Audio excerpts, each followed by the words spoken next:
unbox this video conference light with me.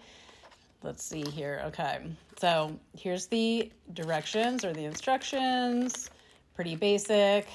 Okay, this is the charging cord. So one goes into the USB, one goes into the device. So that's pretty easy. Now here's the clip. This actually goes onto the light and you can clip it onto things. And then here's the actual light, decent size. As you can see, that's where the clip goes into. All right, so there's two swivel. All right, there's the on and off button. You can see this swivel does the different shades of lighting, and this knob changes the brightness of the light. So on, off, super easy. All right, let's put the clip on.